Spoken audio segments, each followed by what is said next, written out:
नमस्कार, मैं रिया और आप देख रहे हैं डॉक्टर साहिब। आज हमारे साथ मौजूद हैं बिहार के जाने माने orthopaedic surgeon doctor Subhash Chandra. Doctor Sahib LNJP अस्पताल के डायरेक्टर हैं। स्वागत है सर आपका हमारे चैनल में। जी नमस्ते। आज हम सर से कुछ कॉमन क्वेश्चन पूछने वाले हैं हड्डियों से रिलेटेड। अगर कोई व्यक्ति जो हड्डियों का इलाज करवा रहा है, उसे क्या खान पान रखनी चाहिए, क्या गतिविधियां रखनी चाहिए, अपने लाइफस्टाइल में क्या चेंजेस करने चाहिए?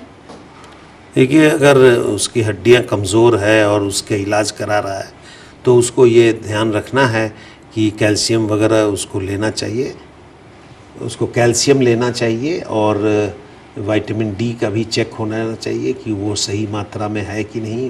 विटामिन डी लेना चाहिए और कुछ मिनरल्स विटामिन से वो भी लें।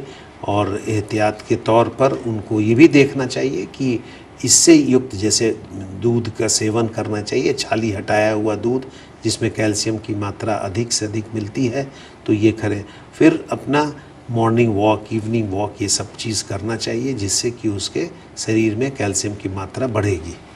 जैसा कि आपने बताया कि दूध जो ले रहे हैं वो छाली हटाया हुआ आना चाहिए, तो छाली हटाने का के पीछे का क्या कारण? देखिए, छाली से तो फैट जा रहा है, तो फैट लेने का तो कोई मकसद नहीं है। आप खान पान में तो आपको जितनी फैट की आवश्यकता होती है वो आपको मिल जा रहा है, तो एक्सेस फैट लेने से आपके कोलेस्ट्रॉल वगैरह बढ़ते हैं। तो इसीलिए कहते हैं कि उसके जो है छाली हटा करके अगर आप लें तो ये बहुत ही बेहतरीन खाना है।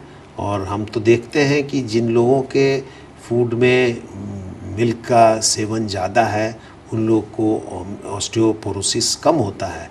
जैसे हड्डी के डेंसिटी के नापने का एक टेक्निक है जिसको हम लोग नाप करके ये बता सकते हैं कि हड्डी का डेंसिटी क्या है। अगर डेंसिटी कम है तो जाहिर बात है कि हड्डी कमज़ोर है। नॉर्मली एक हड्डी जो है मिश्री की तरह सख्त होता है, लेकिन अगर वो कमज़ोर होगा तो बतासा जैसा होगा। बतासा कितना कमज़ोर होता है, ब्रिटल होता है, उसको हाथ से दबाएंगे तो वो टूट जाएगा, लेकिन मिश्री नहीं टूटेगा। तो हड्डी के डेंसिटी को पता करने के लिए कई जांचें हैं।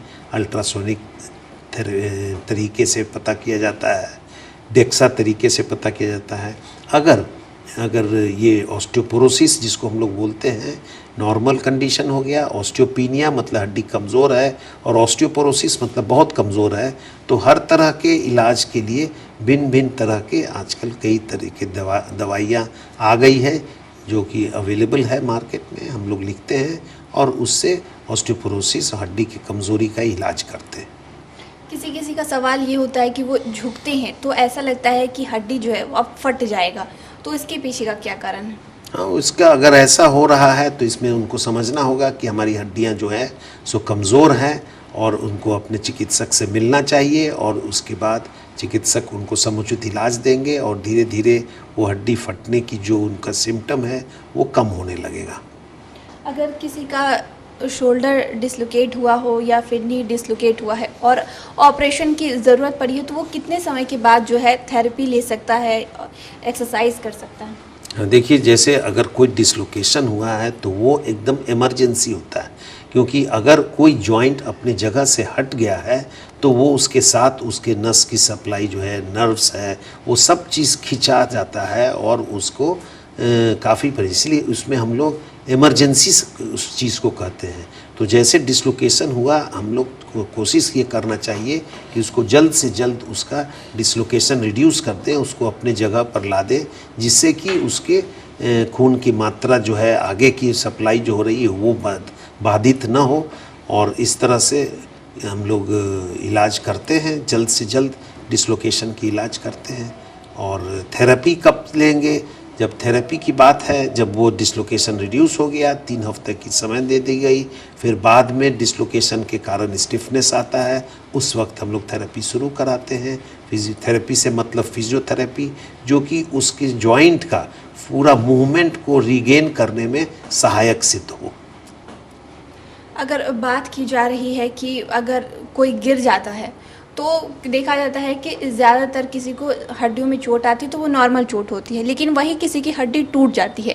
इसके पीछे का क्या कारण है? ये वही है, जैसे मान लीजिए बच्चे गिरते हैं तो उसका हड्डी नहीं टूटता है, क्योंकि उसका हड्डी जो है मजबूत होता है। लेकिन ओल्ड एज वाले लोग गिरते हैं और उनके कमर की हड्डियां टूटती है। बहुत मेजॉरिटी ऑफ दी पेशेंट्स जो गिरने के बाद उनका नेक का फ्रैक्चर, फीमर के नेक का फ्रैक्चर हो जाएगा, ट्रोकेंट्रिक फ्रैक्चर हो जाएगा। तो ये जो है हड्डी गिरने से टूटती है, क्योंकि हड्डी कमज़ोर है। हड्डी को अगर हम मजबूत बना के रखेंगे और ऑस्टियोपोरोसिस नहीं रहेगा तो जल्दी नहीं टूटेगा। धन्यवाद डॉक्टर साहब। धन्यवाद। तो आप डॉक्टर सुभाष चंद्रा को सुन रहे थे, जिन्होंने इतनी सारी जानकारी हमारे साथ साझा की है। अगर डॉक्टर साहब से आपके और क्या सवाल हैं, हमें कमेंट कर या मेल के माध्यम से भेज सकते हैं। वीडियो देखने के लिए शुक्रिया।